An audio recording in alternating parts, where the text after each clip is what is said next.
Hey everyone, welcome back to my channel. In today's video, I'm going to show you guys how to paint a watercolor mountain landscape step by step. I tried to keep the steps as simple as I could. This painting may look hard if you look at it like overall because there's a lot of details, but it's actually just like a combination of various techniques that I will explain to you guys, such as how to paint the mist, the forest, and the reflections. Before I begin, I want to talk to you guys about a really interesting website called Skillshare. What is Skillshare? It's an online learning platform where you can find many different kinds of classes. You can find classes on photography, business, Photoshop, and even watercolors. The watercolor classes on Skillshare are perfect for people that want to learn about painting in details and in an easy way. Every watercolor class in Skillshare has steps and techniques broken down in little lessons. This can really help you absorb and understand the material. After each class, there is a project for you to try out based on what you learned in the class. The best part is that you can get to explore all of these classes for free. You can use the link in my description to get 2 free months of Skillshare. I highly recommend you to simply try this website out, especially if you want to learn more on watercolor painting. I really like this whole platform, so soon I'll be launching my first class too.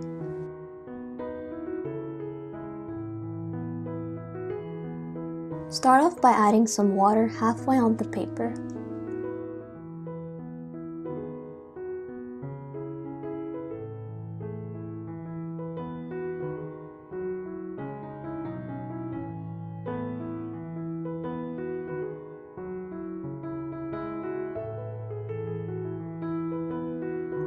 I'm going to add some yellow strokes too.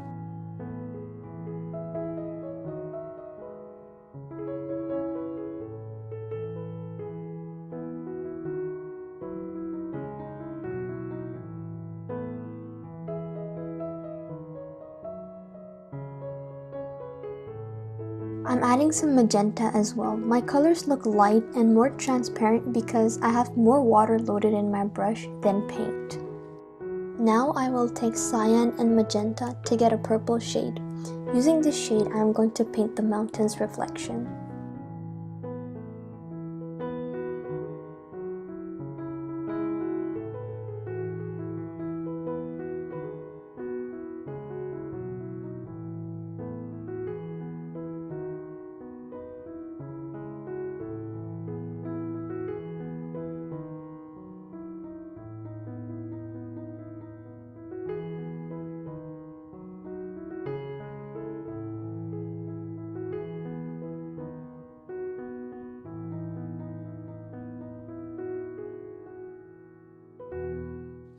Now I'll mix a darker purple shade. I'm mixing magenta and ultramarine. I will use very less water, that way my color will be intense.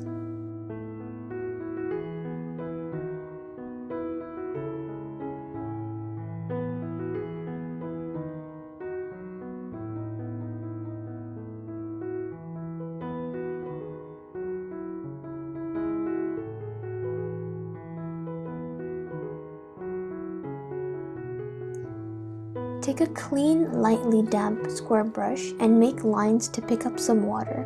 After every line you make, clean your brush and then repeat.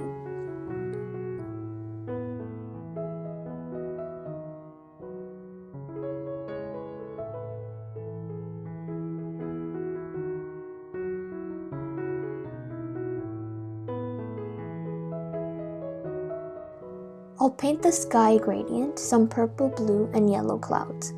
After that, I'll paint the mist, then the mountains. Here, I'm taking some peachy shade again. Now I also mixed in some orange because we kind of want to go from like that peachy tone to orange to yellow, because the sun is sort of like on the top left side.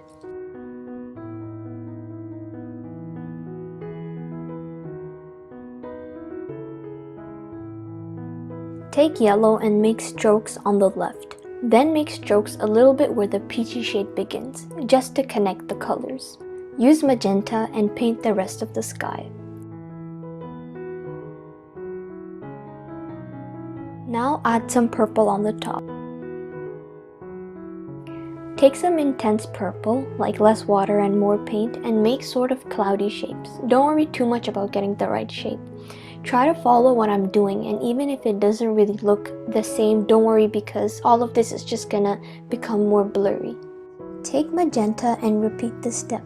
I'm just sort of making wiggles with a light hand and lifting the brush a little bit as I paint. If you ever feel like you made too much clouds and now it's becoming a big blob with no shape, don't worry. Take some paper and lift some paint. It can also give a nice highlight to your clouds. I recommend you to use paper towel.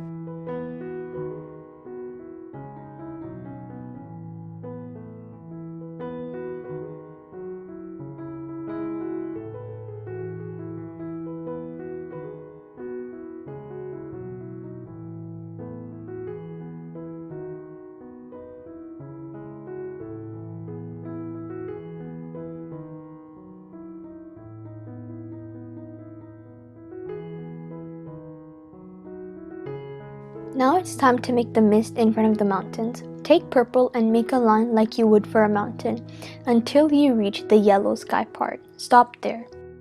Clean your brush and then run it under the purple line. Make the tip of your brush touch the purple part and you'll see the purple blend into the water, which will form the mist.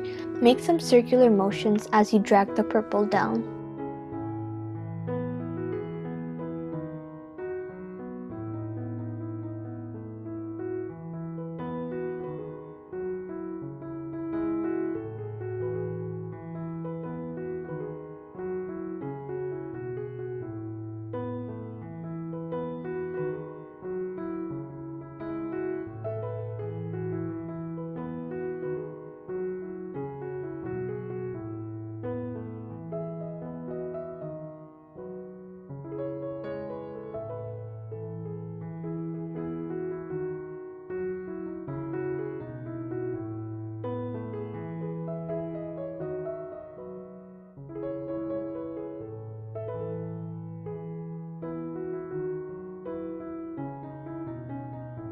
To add the snow texture, start with making strokes with a very dry brush.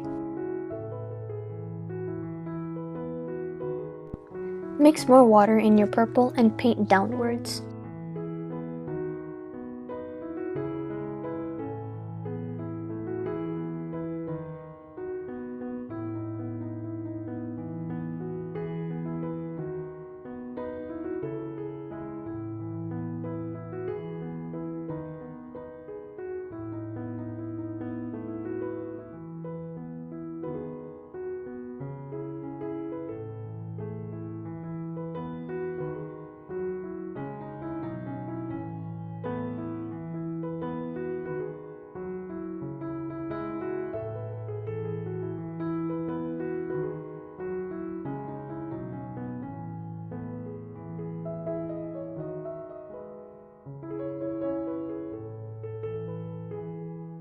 I'm going to take white watercolor and make some strokes on top of the mountains for snow.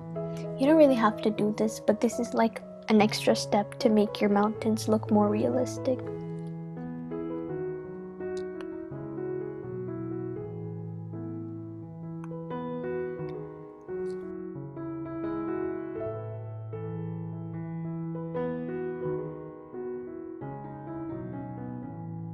Now I'm going to paint the second layer of the water reflection.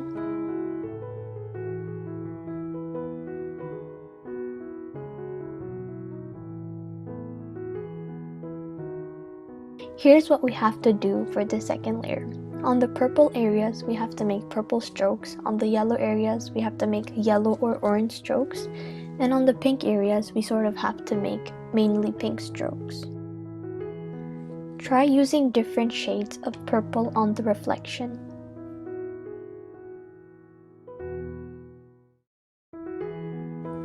Now, these vertical lines that I am painting represent the forest reflection.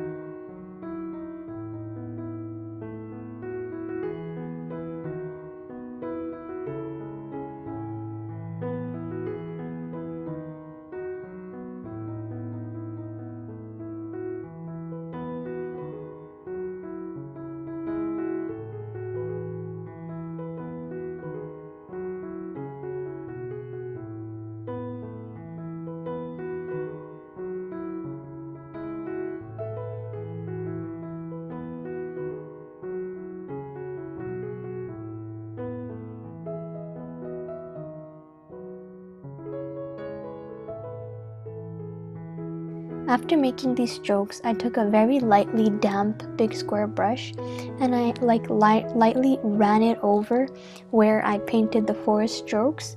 This kind of blurred the lines and made them look smoother. Now it's time to paint the trees. You can use a thin brush or a big one that has a very fine tip. Simply make a line, then on the sides of the line add some dot-like shapes. As you go down, make more and let them spread, each wider than the ones on top.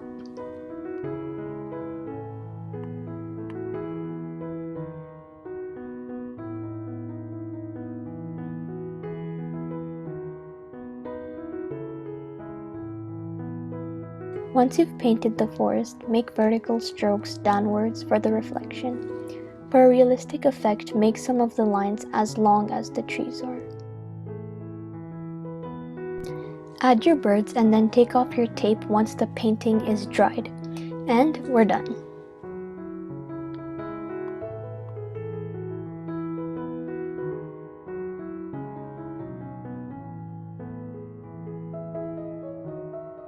Thank you for watching, guys. If you have any questions about this painting or about art in general, feel free to ask me. Use hashtag #LookAisha on Instagram if you want me to see your paintings. And don't forget to comment below what you guys want to see next.